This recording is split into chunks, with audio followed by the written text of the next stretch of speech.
उस दिन मैं क्या बोल रहा था तुमको कि जो टॉटोमर्स होते हैं, अब हम लोग क्या कर रहे थे, अपने पास एक मॉलिक्यूल ऐसा था, यहाँ पे CH3।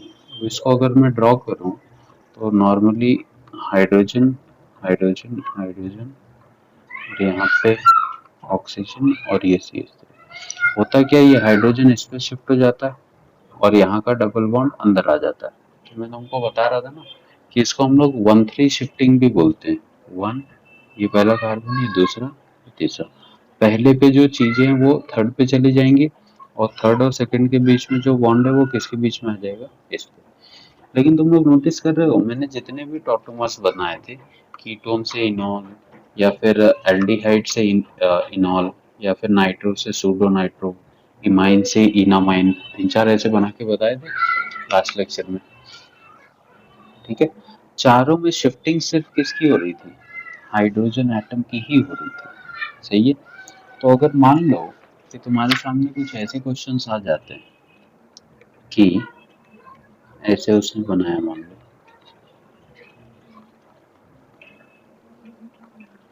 और उसने बोल दिया कि क्या इसका टॉटोमर फॉर्म हो सकता है, तो क्या, तो तुम्हारा आंसर क्या होगा?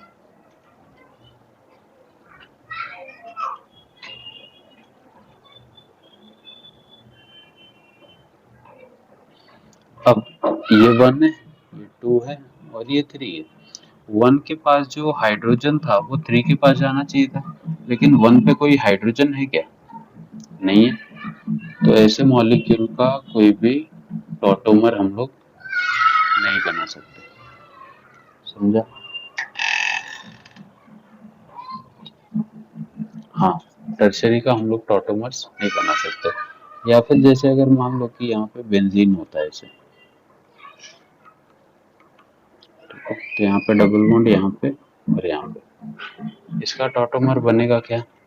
तो आंसर क्या है मेरा, जो पहला कार्बन है इसके ऊपर कोई हाइड्रोजन है क्या? वो हाइड्रोजन होता तो यहाँ पे जाता, ये पहला, ये दूसरा, तीसरा। तो वन की चीज थर्ड पे जाती है और वन पे क्या होना चाहिए था, हाइड्रोजन शिफ्ट करता है। तो हाइड्रोजन तो है ही नहीं, तो इसका भी टॉटोमर बनेगा क्या? टॉटोमर। ठीक है, हाँ। बट अगर मैं बोलूँ कि क्या इसका टॉटोमर पॉसिबल है क्या, क्या लगता है? इसका तो बन सकता है ना, क्योंकि इसके लिए क्या है, ये वन है, ये टू है और ये थ्री है। तो वन वाले कार्बन पे दो हाइड्रोजन है, तो इजीली इसका हाइड्रोजन यहाँ पे शिफ्ट करेगा और डबल बॉन्ड यहाँ पे, तो अपने को ये स्ट्रक्चर देखने को मिलेगा।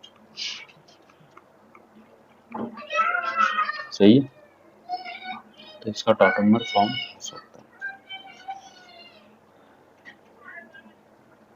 ठीक, लिख लो इसको। ऊपर वाले का ऐसा बन सकता है, इसका कैसे बनाओगे तुम लोग? एक हाइड्रोजन इसको देके एक इसको।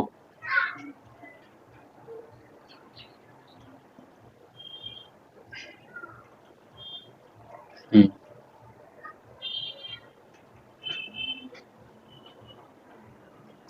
राइट, यहाँ से भी कर सकता है ना।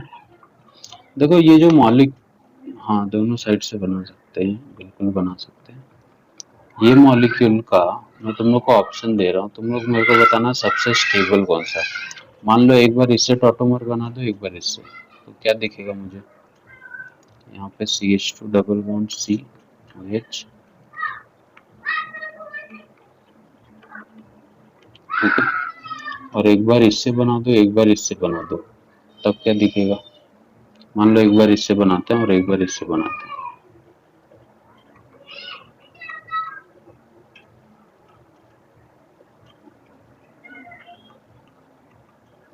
ठीक है, और एक बार अपने पास ऑप्शन है कि इसी से दोनों बना देता हूँ।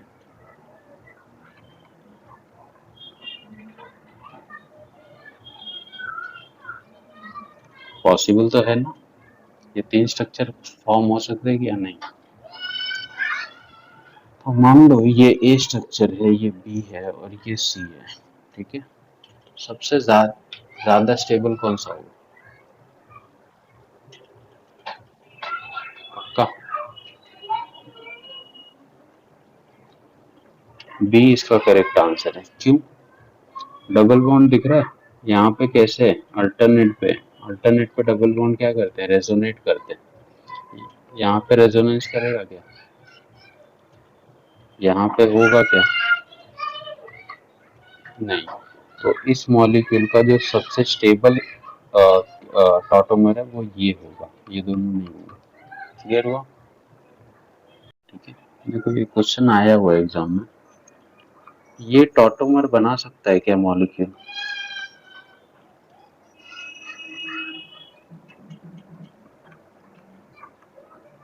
क्या लगता है, ये बना सकता है? और ये भी बना सकता है। बनाएगा ना, यहाँ से 1 2 3 बना लेगा। ये बनाएगा क्या,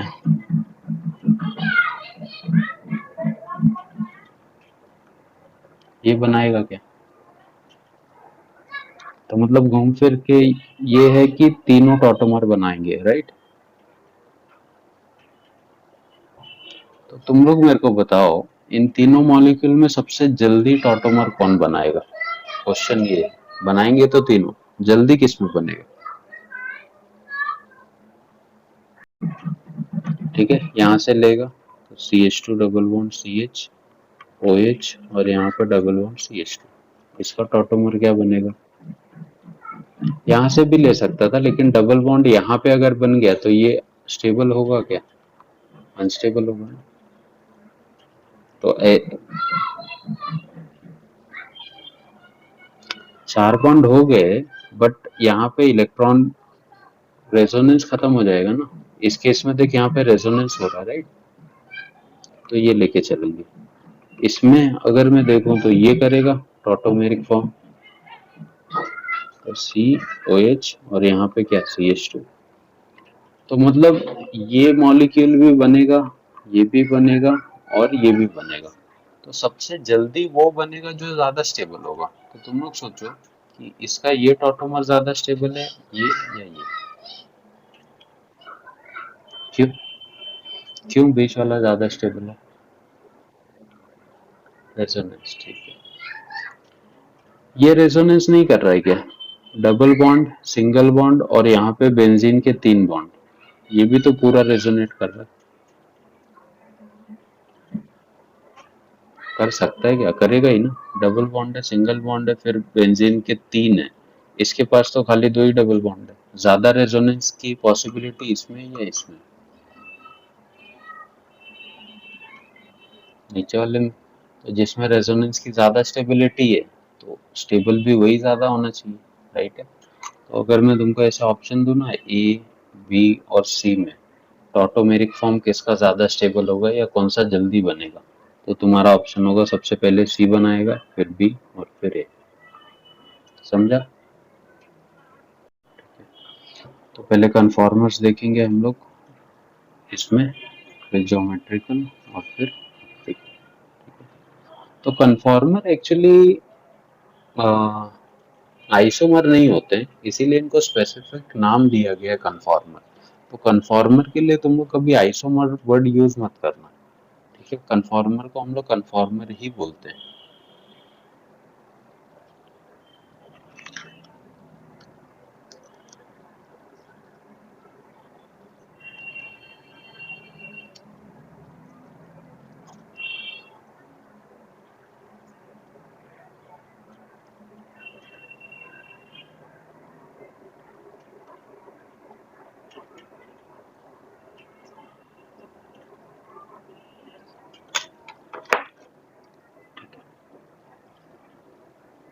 चले, तो अब कन्फॉर्मर हमने थोड़ा सा पढ़ा हुआ है पहले भी, राइट है? कन्फॉर्मर हमने पढ़ा हुआ है। कन्फॉर्मर्स क्या होते हैं? कन्फॉर्मर्स के लिए सबसे पहली कंडीशन होती है, ठीक है, कि पहली बात इसमें क्या होगा कि ये सिंगल बॉन्डेड होंगे, राइट है? सिंगल बॉन्डेड का क्या मतलब है कि इसमें कभी भी रोटेशन जो है वो पॉसिबल होगा, ठीक है? जिसमें रोटेशन रिस्ट्रिक्टेड हो गया। अगर मॉलिक्यूल रोटेट ही नहीं कर रहा है तो उसमें हम लोग कन्फॉर्मर देखते ही नहीं है, उसमें हम लोग डायरेक्ट ज्योमेट्रिकल या फिर ऑप्टिकल आइसोमर देखते हैं। ठीक है, तो ये खाली नोटिस करने वाली चीज है कि यहाँ पे रोटेशन होता है मॉलिक्यूल का। क्यों होता है? क्योंकि वो हमेशा क्या होते हैं, सिंगल बॉन्डेड होते हैं। राइट, तो डबल बॉन्ड में कभी भी कन्फॉर्मर नहीं हो सकते। ठीक, अब ज्यादा करके मैंने तुमको बताया भी है कि हम लोग किस फॉर्मूले से इसको देखते हैं, न्यूमैन प्रोजेक्शन से। ठीक है, क्योंकि न्यूमैन प्रोजेक्शन अपने को बहुत सारे टाइप के स्ट्रक्चर बना के दिखाता है। ठीक है, जिसमें से एग्जांपल अगर मैं इथेन का लूं तो हम लोग ने देखा था ना क्या होता है, पहला वाला कार्बन अल्फा, दूसरा बीटा। तो अल्फा वाले कार्बन को ये ऐसे डॉट से रिप्रेजेंट करता है, इस पे 3 हाइड्रोजन है। ठीक है, और बीटा वाले को ऐसे सर्कल से रिप्रेजेंट करता है जिसपे भी कितने हाइड्रोजन है, 3। तो जब भी हाइड्रोजन हाइड्रोजन एक दूसरे के पीछे आते हैं तो ऐसे स्ट्रक्चर को हम लोग क्या बोलते हैं, इक्लिप्स्ड। राइट, और जब ये रोटेट करके ऐसे आ जाते हैं तो इसको हम लोग क्या बोलते हैं, 60 डिग्री का रोटेशन मिलता है इनको हमेशा। ठीक है, तो ऐसे स्ट्रक्चर को हम लोग क्या नाम देते हैं, स्टैगर्ड। फिर अगर इसको 60 पे रोटेट कर दूं तो फिर से ये क्या बना देगा,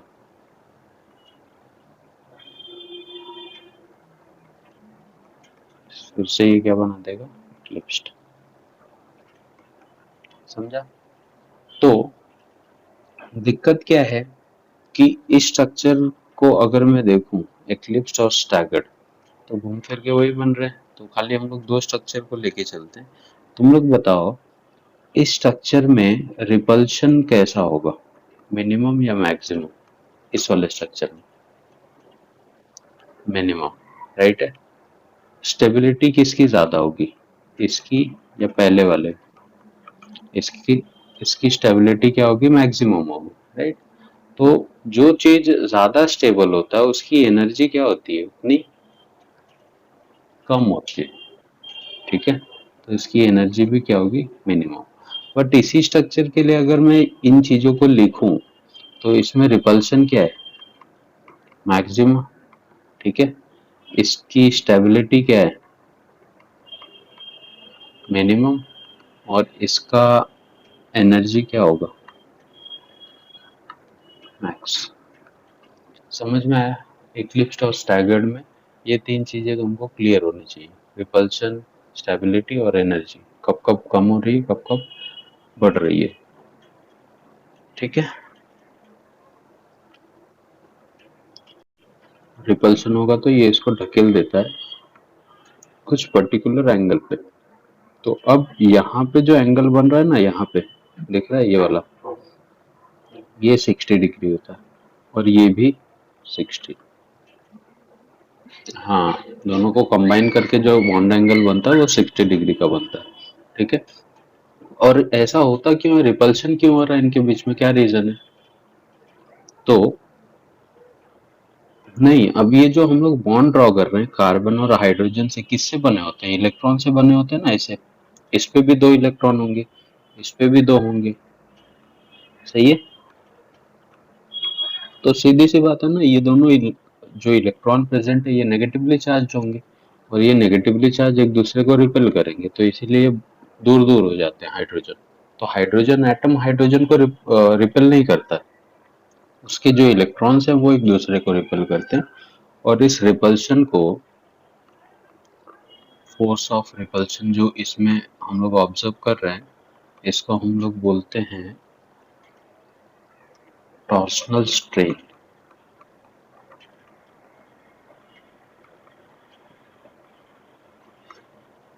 ठीक है, मैंने तुमको बताया भी था कि जब मॉलिक्यूल रोटेट करते हैं 60 डिग्री पे तो यहाँ पे जो एनर्जी लगती है उसको हम लोग क्या बोलते हैं, टॉर्सनल एनर्जी। राइट है, और 60 डिग्री रोटेशन के लिए कितनी एनर्जी लगती है, कितनी बताया था, याद है किसी को? 12, 1.2 नहीं, 12 किलो जूल है। ठीक है, एक बार 60 रोटेट करने के लिए 12 किलो जूल, दो बार करने के लिए 24, फिर 36, ऐसे चलते रहेगा। ठीक है, आता है लोगों को, तो ध्यान देना। मान लो अपने पास इथेन का मॉलिक्यूल है CH3 तो आई होप न्यूमैन प्रोजेक्शन सबको पता है कैसे बनाते हैं हम लोग। इसका अगर मैं न्यूमैन बनाऊं तो सबसे पहला जो स्ट्रक्चर है वो ऐसे बनेगा। ठीक है, इसके पीछे हाइड्रोजन, क्लियर। क्या स्ट्रक्चर है ये? एक्लिप्स्ड, सही है। यहाँ पे जो बॉन्ड एंगल है थीटा में कितना लेके चल रहा हूँ, 0, क्योंकि कुछ भी रोटेशन नहीं है। सही है। इसी को अगर मैं थोड़ा सा रोटेट कर दूं तो पहला रोटेशन जब इसको मिलेगा तो ये स्ट्रक्चर मुझे कैसे दिखने लगेगा? ठीक है, ये कैसा है? स्टैगर्ड। थीटा कितना हो गया यहाँ पे? 60 डिग्री। ठीक है, एक और रोटेशन दो तो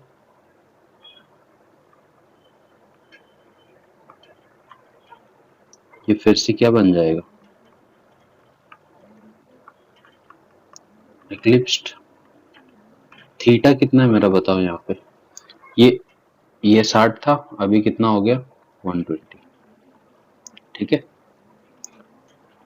तो नॉर्मली मैं रोटेट कितना कर रहा हूँ? 60 डिग्री कर रहा हूँ। ठीक है, नेक्स्ट देखो, अगर इसको मैं फिर से एक रोटेशन दूं तब क्या स्ट्रक्चर बनेगा?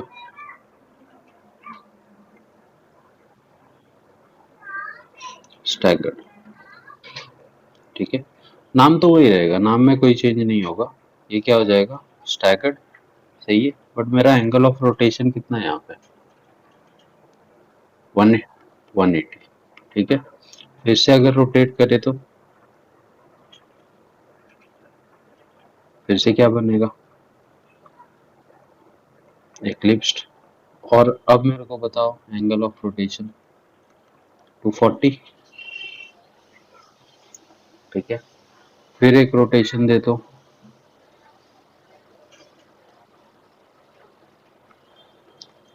स्टैगर्ड बनेगा वापस। ठीक है, वापस से स्टैगर्ड बन रहा है, और जो थीटा कितना हो गया? 300। सही है, और फाइनली अगर मैं इसको एक और रोटेशन देता हूँ तो ये मुझे फिर से क्या स्ट्रक्चर देगा? एक्लिप्स्ड वाला ही देगा, राइट है। तो स्ट्रक्चर तो वापस से एक्लिप्स्ड ही बना, लेकिन थीटा कितना हो गया? 360। मतलब मैं कोई सिंगल बॉन्डेड मॉलिक्यूल का ना कितना कन्फॉर्मेशंस बना सकता हूँ, दिख रहा है? 1 2 3 4 5 6 7, 7 स्ट्रक्चर बना सकता हूँ, 7 कन्फॉर्मर फॉर्म कर सकता हूँ, क्योंकि मॉलिक्यूल को तो मैं 60 करके 7 बार रोटेट कर सकता हूँ। अब ये मान लो तुम्हारा पहला स्ट्रक्चर है। ठीक है, मान लो क्या है ये, इन दोनों की एनर्जी सेम होगी क्या? नहीं। तो ये पहला स्ट्रक्चर, मान लो इसकी एनर्जी है E1, तो इसकी एनर्जी क्या ले लेते हैं अपन? E2। बट इसकी एनर्जी ये फिर से क्या हो गया? एक्लिप्स हो गया, तो इसकी भी एनर्जी क्या हो जाएगी? E1 हो जाएगी। सही है, फिर इसकी एनर्जी क्या? E2। स्टैगर्ड हो गया ना वापस से। इसकी एनर्जी फिर से क्या? E1, फिर इसकी E2, और इसकी क्या? क्लियर है। तो इसमें 3 स्ट्रक्चर ऐसे हैं जिनकी एनर्जी एकदम सिमिलर है। कौन सा? एक ये स्टैगर्ड, एक ये स्टैगर्ड, और एक ये स्टैगर्ड। ठीक है, तो स्ट्रक्चर 1 2 3 4 5 6 और 7, तो कौन कौन से स्ट्रक्चर की एनर्जी सिमिलर है? अगर पहले को कंपेयर करूं तो 1 वाले की, 3 वाले की, 5 वाले की, और 7 वाले की, इनकी एनर्जी सबकी क्या है? E1 है क्या? ठीक है। और दूसरा सेकेंड स्ट्रक्चर की, फोर्थ की और सिक्स्थ की, सेकेंड फोर्थ और सिक्स्थ की क्या हो जाएगी, क्लियर हुआ यहाँ तक सबको? तो ये लिख लो, फिर मैं बताता हूँ आगे क्या करना है इसका। इवन जो एनर्जी थी वो कौन कौन से स्ट्रक्चर्स की थी, पहला, तीसरा, पांचवा और सातवां। और E2 एनर्जी किसकी थी, सेकेंड, फोर्थ और सिक्स्थ, करेक्ट है। ये सारे स्ट्रक्चर क्या थे, एक्लिप्स थे, और ये सारे स्ट्रक्चर स्टैगर, राइट है। तो अगर इनको मैं ग्राफिकली रिप्रेजेंट करना चाहूँ ना, तो देखो ग्राफ समझना थोड़ा सा कैसे मैं बना रहा हूँ, आगे जरूरत पड़ेगी अपने को। यहाँ पे एंगल ऑफ रोटेशन कितने से चालू किया था मैंने, 0 से 60, फिर 120, फिर 180, 240, 300 और 360, करेक्ट है। और मेरे पास दो ही एनर्जी लेवल थे, कौन से, एक E1 और एक E2। किसकी ज्यादा एनर्जी है, E1 वाले की या E2 वाले की, E1 की ज्यादा थी, क्योंकि इक्लिप्स का स्ट्रक्चर है इसीलिए E1 को मैंने ऐसे ऊपर रिप्रेजेंट किया हुआ, ठीक है। और E2 स्टेबल स्ट्रक्चर है तो उनकी एनर्जी क्या होगी, कम होगी, ठीक है। ये जो सारे पॉइंट्स मैंने बनाए हैं इनको ऐड कर देते हैं अपने से,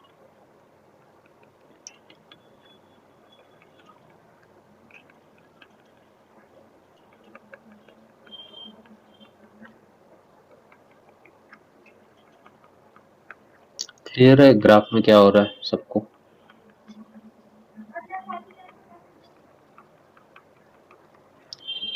समझा।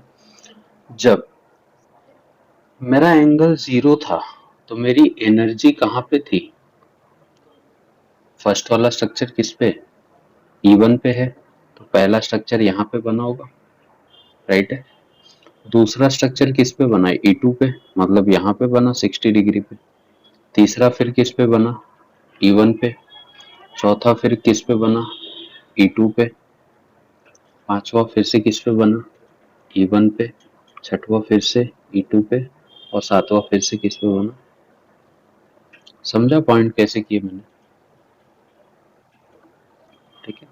अब अगर इन पॉइंट्स को मैं जोड़ दूं, ऐसे दिखेगा क्या मुझे,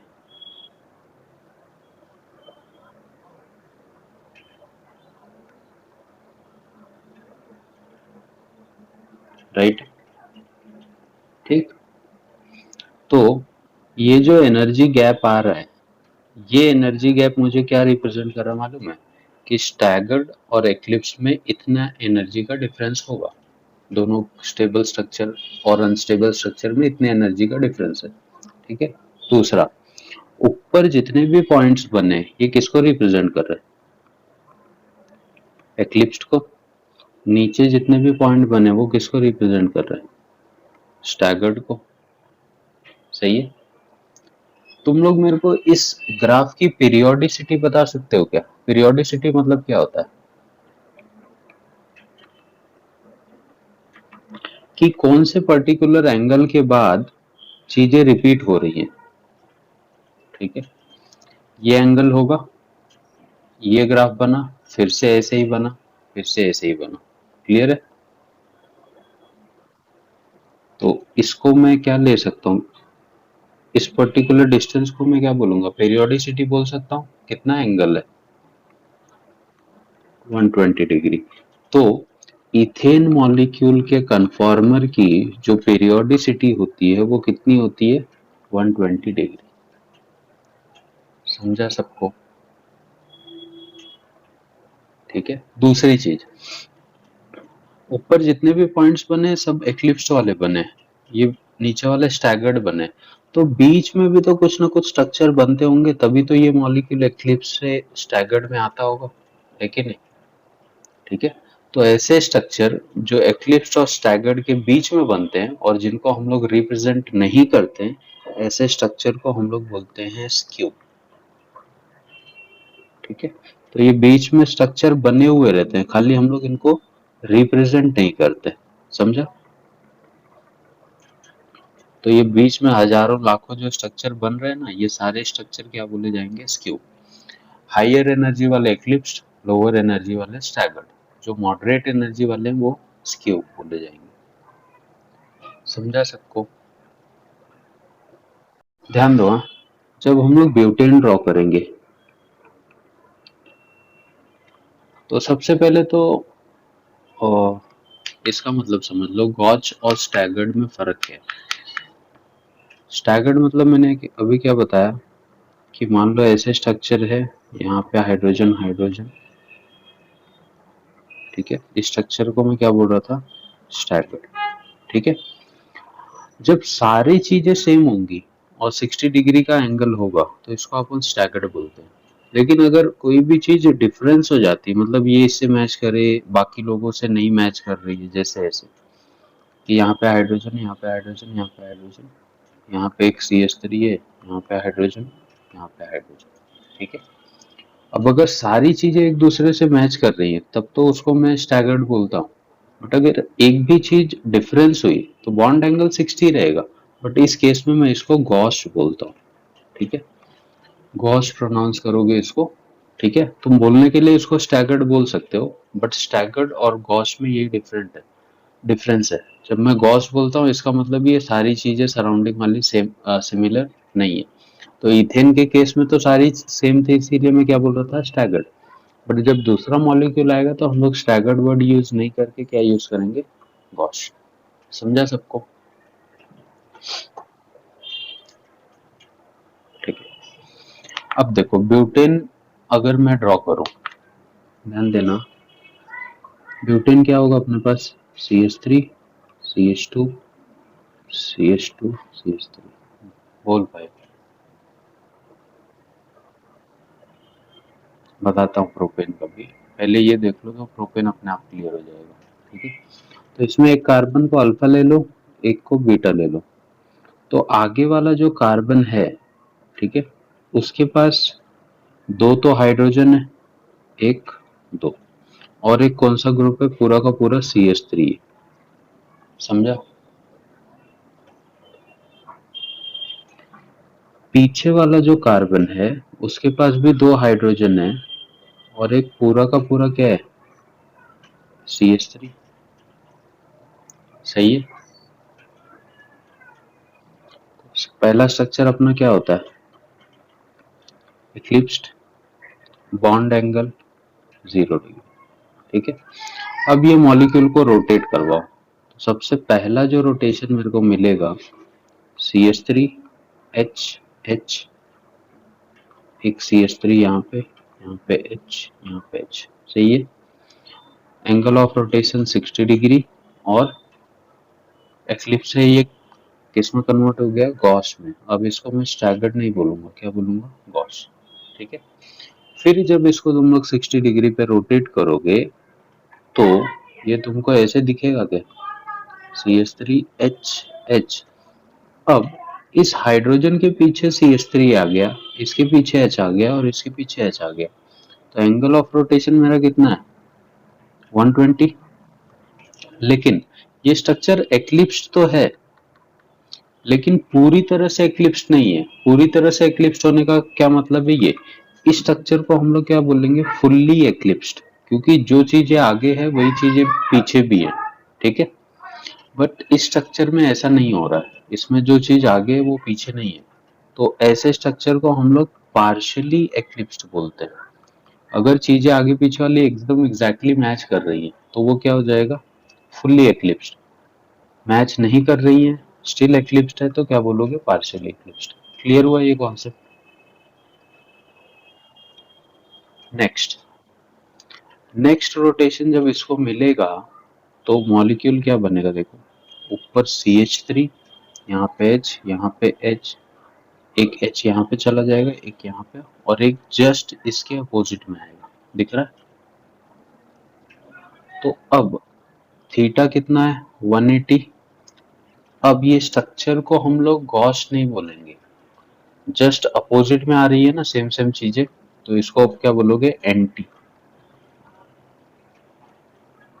समझ में आया? पहले तो सब जगह हाइड्रोजन ही थे तो अपन पार्शियली फुल्ली एक्लिप्स करके चल रहे थे, एक्लिप्स और स्टैगर्ड। बट इस केस में देखो हर एक स्ट्रक्चर को अलग अलग नाम मिलेगा। समझा? अब आगे एक और रोटेशन अगर इसको दे तो क्या बनाएगा ये? देखो इस हाइड्रोजन के पीछे CH3, इसके पीछे हाइड्रोजन और इसके पीछे हाइड्रोजन, तो थीटा कितना 240, 240 होगा ना? हाँ। लेकिन ये एक्लिप्स तो है बट फुल्ली एक्लिप्स्ड है क्या? नहीं। कैसा है? पार्शियली एक्लिप्स्ड। ठीक है। नेक्स्ट रोटेशन दो इसको, कितना थीटा 300, और स्ट्रक्चर क्या बनेगा? यहाँ पे आएगा CH3, यहाँ पे आ जाएगा CH3, यहाँ पे आ जाएगा H, यहाँ पे आ जाएगा H। ठीक है। नाम क्या लिखोगे? ठीक है। ये स्ट्रक्चर भी क्या होगा अपना गॉस हो जाएगा। सही है? राइट। अब 6 मॉलिक्यूल बन गए अपने पास, 6 कन्फॉर्मर। सातवां 360 अगर मैं मारूंगा इसको रोटेशन, तो नेक्स्ट रोटेशन जब दूंगा तो थीटा कितना हो जाएगा 360। सही है। और वो स्ट्रक्चर का भी नाम क्या हो जाएगा फिर? यही तो बनाएगा,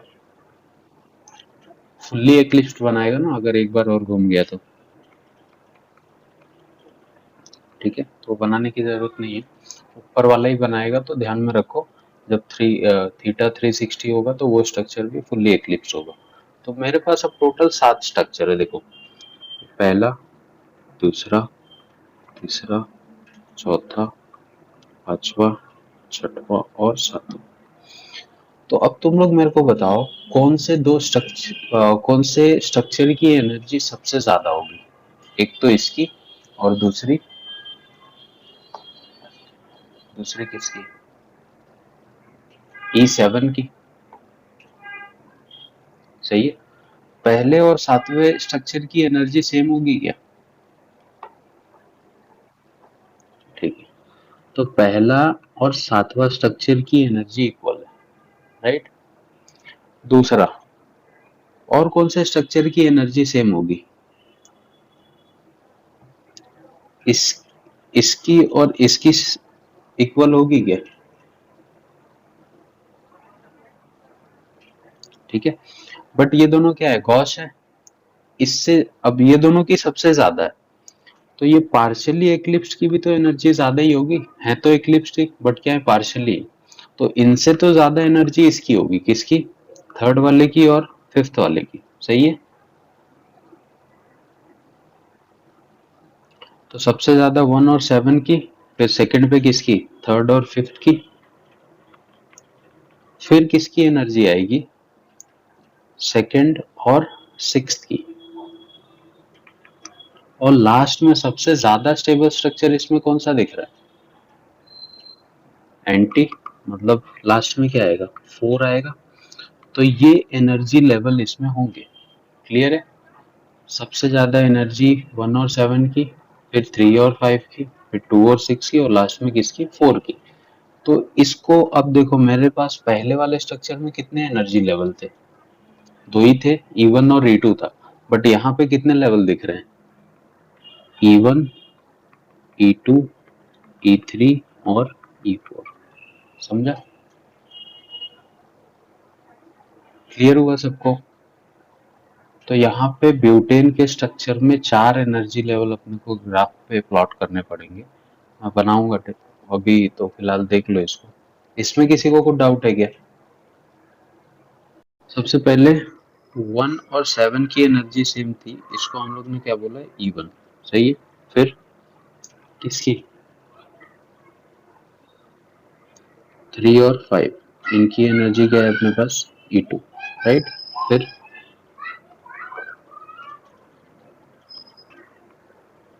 2 और 6 और इनकी एनर्जी क्या थी अपने पास E3। क्लियर। अब अगर मैं ग्राफिकली इनको रिप्रेजेंट करूं तो जो ग्राफ अभी तक हम लोग बना रहे थे, ठीक है, क्या बनाया था मैंने ऐसे पे,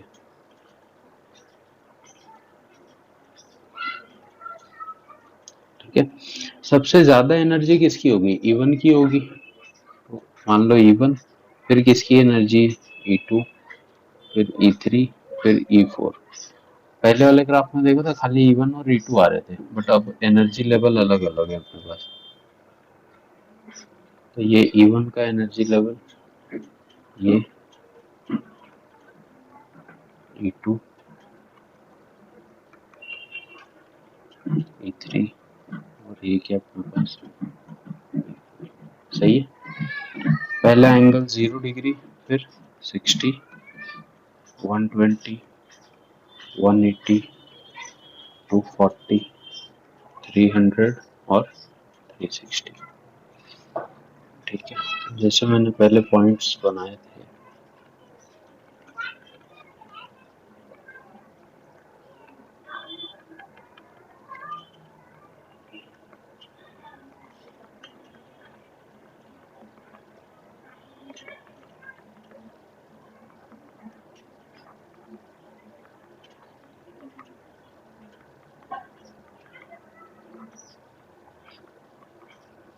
ठीक है, जब मेरा एंगल 0 डिग्री था तो मुझे कौन सा स्ट्रक्चर मिला था, E1 वाला।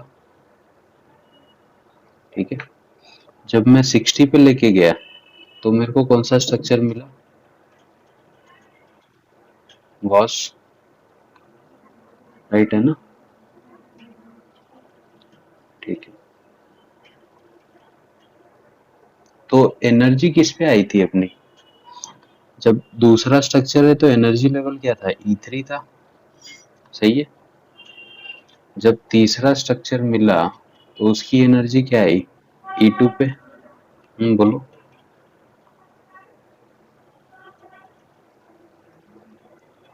एंगल से रे 60, ये अच्छा ठीक है, समझ लो। ठीक है, अच्छा अभी देखो, जब अपना एंगल 0 डिग्री पे था तो एनर्जी कहाँ पे थी, मैक्सिमम 1 पे। जब दूसरा स्ट्रक्चर बना तो एनर्जी क्या है, E3, तो यहाँ पे बना दिया। तीसरे स्ट्रक्चर की एनर्जी क्या है, E2। चौथे स्ट्रक्चर की एनर्जी क्या है, E4, मतलब फोर्थ वाला यहाँ पे बनेगा। पांचवे स्ट्रक्चर की एनर्जी क्या है, फिर से E2, तो यहाँ पे बनेगा। छठवें स्ट्रक्चर की एनर्जी क्या है, E3, मतलब यहाँ पे बनेगा। और सातवें की फिर से क्या हो गई, E1, तो यहाँ पे बनेगा। समझा पॉइंट्स कैसे ड्रॉ की मैंने, पक्का ना।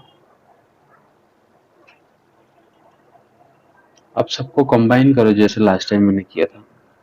तो पहला दूसरे से, दूसरा तीसरे से, तीसरा चौथे से, चौथा पांचवे से, फिर ये, और फिर देख रहा है ब्यूटेन का ग्राफ ऐसे आ रहा है, इथेन का कैसे आया था, ऐसे ऐसे आया था, राइट। तो अब तुम लोग यहाँ पे मेरे को बता सकते हो सबसे कम एनर्जी किसकी है, इसकी है। तो ये स्ट्रक्चर क्या है मेरा, एंटी। ठीक है, सबसे ज्यादा एनर्जी किसकी है, इसकी और इसकी, मतलब ये कौन से स्ट्रक्चर्स है, फुल्ली एक्लिप्स्ड। और फुल्ली एक्लिप्स्ड से कम एनर्जी किसकी होगी, पार्शियली एक्लिप्स्ड की। ठीक है, तो मतलब ये वाले जो दोनों पॉइंट है ये क्या रिप्रेजेंट कर रहे हैं, पार्शियली एक्लिप्स्ड। ठीक है, फिर कौन बच रहा है, ये दोनों किसको रिप्रेजेंट कर रहे हैं, गॉस को। समझा। तो मेरे पास वो जो कन्फॉर्मर मैंने बनाए हैं उसमें मैंने एक ही एंटी का स्ट्रक्चर बनाया था। दो देखोगे तो गॉस के मिलेंगे, दो पार्शियली एक्लिप्स्ड के और दो किसके, फुल्ली एक्लिप्स्ड के। ठीक है, तो बीच वाले स्ट्रक्चर सारे क्या हो जाएंगे, क्या बताया था। ठीक है, बीच वाले सारे स्ट्रक्चर क्या बोले जाएंगे, स्क्यू। तो इस ग्राफ के हिसाब से तुम लोग मेरे को पीरियोडिसिटी बताओ क्या होनी चाहिए कि कितने एंगल के बाद चीजें फिर से रिपीट हो रही।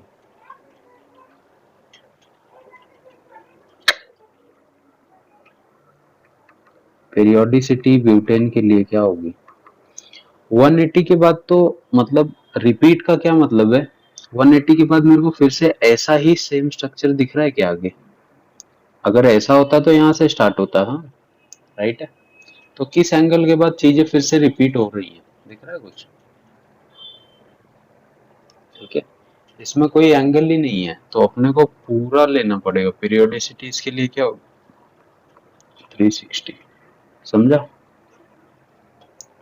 इथेन के लिए पीरियोडिसिटी क्या आई थी 120। ठीक है बट इसमें देख रहे हो पीरियोडिसिटी 360 आ रही है। क्लियर है। तो इसका मतलब बताने का ये था मुझे तुमको कि अगर वो मेरे को बोल रहा है कि ब्यूटेन का हाईली अनस्टेबल स्ट्रक्चर बनाओ तो ब्यूटेन का हाईली अनस्टेबल स्ट्रक्चर क्या होगा fully eclipse. Highly stable structure क्या होगा एंटी। और अगर मॉडरेट स्ट्रक्चर बनाने को बोल रहा है तो गॉस बनाओ या फिर पार्शियली एक्लिप्स। तो पार्शियली एक्लिप्स भी मत बनाओ गॉस वाले जो होते हैं वो मॉडरेट होते हैं।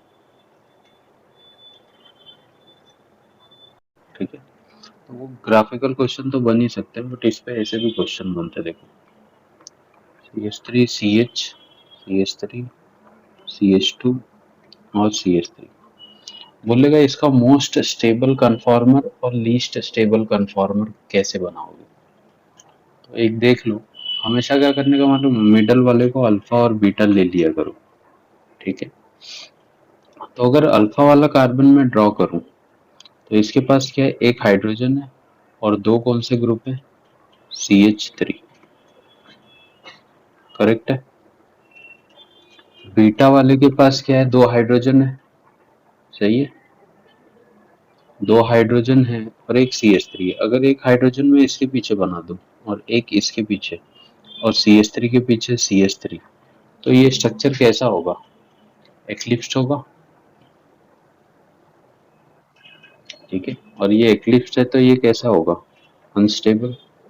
लेकिन इसी को अगर मेरे को स्टेबल बनाना है तो मैं क्या करूंगा इसको आगे वाला ड्रॉ करो आगे के साथ कुछ छेड़छाड़ मत किया करो एक हाइड्रोजन और दो CH3। ठीक है तो तुम ऐसा क्या कर सकते हो कि वो CH3 स्टेबल हो जाए पीछे वाला। अगर मैं CH3 यहाँ पे डाल दूं बीच में तो इन दोनों में रिपल्शन ज्यादा हो जाएगा। तो सीधी सी बात है मेरे पास ऑप्शन या तो यहाँ पे है CH3 डालने का या तो यहाँ पे। तो एक CH3 को यहाँ पे ले लो और दोनों हाइड्रोजन को यहाँ पे डाल दो तो ये इसका क्या हो जाएगा स्टेबल स्ट्रक्चर। ठीक है तो समझा। तो ऐसे वो लोग पूछते हैं मोस्ट स्टेबल बताओ लेस स्टेबल बताओ या लीस्ट और मोस्ट स्टेबल बताओ तो इसके अकॉर्डिंग अपन चलेंगे। तो देख ये है अपने पास कार्बन। ठीक है मैंने क्या बोला बीच के दो को किसी भी चीज का अगर कन्फॉर्मर बनाना है तो बीच के दो कार्बन को अल्फा बीटा ले लो। तो अल्फा वाला जब मैं ड्रॉ करूंगा तो ये अल्फा वाला कार्बन है इस पे क्या है एक हाइड्रोजन है एक हाइड्रोजन मैंने यहाँ पे बनाया और दो कौन से ग्रुप है यहाँ पे भी CH3 यहाँ पे भी मतलब एक CH3 ऊपर और एक CH3 ऐसे साइड में। ये जो है ये मैंने क्या रिप्रेजेंट किया आगे वाला कार्बन सही है। अब पीछे वाले कार्बन को जब मैं बनाऊंगा तो पीछे बीटा वाला कार्बन है अनस्टेबल बनाना होगा तो क्या करूंगा एक्लिप्स वाला बनाऊंगा। मेरे को पता है एक्लिप्स वाले क्या होते हैं हाईली अनस्टेबल होते हैं। तो CH3 के पीछे CH3 को ड्रॉ कर दो और दो हाइड्रोजन है तो हाइड्रोजन के पीछे हाइड्रोजन इसके पीछे ये हाइड्रोजन। तो ये कैसा एक्लिप्स फॉर्म है ना तो अनस्टेबल होगा। बट इसी का अगर वो बोल ये वाला ऊपर का हम्म ये देख ना मैंने यहाँ पे ड्रॉ किया है CH3 करके। ठीक है तो ये आगे वाले का CH3 ये पीछे वाले का CH3। अगर इसी को मेरे को स्टेबल बनाना होता तो आगे वाले को देख मैंने कैसे ड्रॉ किया वैसे ही रखा है। क्या किया एक कार्बन है तो कार्बन, इस पे एक हाइड्रोजन है तो हाइड्रोजन साइड में दे दिया, और 2 CH3, तो एक CH3 ऊपर बनाया एक यहाँ पे। ठीक है, ये आगे वाला हो गया। पीछे वाले कार्बन पे क्या है अपने पास, 2 हाइड्रोजन थे, तो 2 हाइड्रोजन ये, और एक CH3 को मैंने जस्ट इसके अपोजिट में रख दिया। एंटी वाले ज्यादा स्टेबल होते हैं। तुम इसको यहाँ पे भी बनाते तो इसके एंटी में होता, तभी भी बात वही हो जाती है। ठीक है, अनस्टेबल और स्टेबल। देख, ये अल्फा वाला कार्बन है, तो ये अल्फा कार्बन। ठीक, कितने हाइड्रोजन है इस पे, 2। सही है, 2 हाइड्रोजन है, और एक पूरा कौन सा ग्रुप है, CH2 CH3, C2H5 लिख दो डायरेक्ट। ठीक है, आगे वाला बन गया। पीछे वाले पे क्या है, एक ही हाइड्रोजन है। अब अगर तेरे को अनस्टेबल बनाना है तो क्या कर, हाइड्रोजन के पीछे हाइड्रोजन को डाल दे, CH3 को एक केस के पीछे डाल दो, और C2H5 के पीछे C2H5 को डाल दो पूरा। तो ये क्या हो गया, अनस्टेबल हो गया। अब इसी को स्टेबल बनाना है तो इस C2H5 के एंटी पोजीशन पे ये वाला C2H5 बना डालो। क्या हो जाएगा, अल्फा पे क्या है, 2 हाइड्रोजन है, और एक क्या है, CH3। ठीक है, पीछे वाले कार्बन पे एक हाइड्रोजन है और 2 CH3 है, तो एक CH3 इसके पीछे डाल दो, एक इसके पीछे। ये तो अनस्टेबल वाला हो गया। स्टेबल बनाना होगा तो यहाँ पे CH3, यहाँ पे HH रहने दो। स्टेबल बनाना है तो तुम्हारे पास एक ही ऑप्शन है, एक CH3 को एंटी पे डाल दो, दूसरा तो फिक्स होगा, कुछ भी करके यहीं पे आएगा ना, ऑप्शन ही नहीं। तो ये स्टेबल वाला बन गया, या यहाँ पे आ जाएगा, बात तो वही हो जाएगी फिर। और लोग बोलते हैं रोटेशनल एनर्जी किसकी सबसे ज्यादा होगी, रोटेट करने की टेंडेंसी। अरे तुम लोग सोचो कि अब मान लो कि ये आगे वाला कार्बन है, ठीक है, और ये पीछे वाला कार्बन है। अब मैं बना के बता रहा हूँ। ठीक, ये आगे वाला कार्बन है और ये पीछे वाला कार्बन। ठीक है, ये आगे वाला कार्बन है और ये पीछे वाला। तीनों में ज्यादा रिपल्शन कौन से मॉलिक्यूल में होगा, थर्ड में। अगर इन दोनों के बीच में रिपल्शन ज्यादा है तो सबसे तेज भी तो यही रोटेट करेंगे, है कि नहीं। तो जिसके ऊपर बल्कीनेस जितनी ज्यादा है उसका रिपल्शन उतना ज्यादा होगा, और जितना ज्यादा रिपल्शन होगा उतना ज्यादा क्या होगा इनके बीच में, रोटेशनल पावर बढ़ेगी। रोटेशनल पावर बढ़ेगी तो रोटेशनल एनर्जी भी बढ़ रही, मतलब सबसे ज्यादा C का, फिर B का, फिर E का। ये आंसर होगा।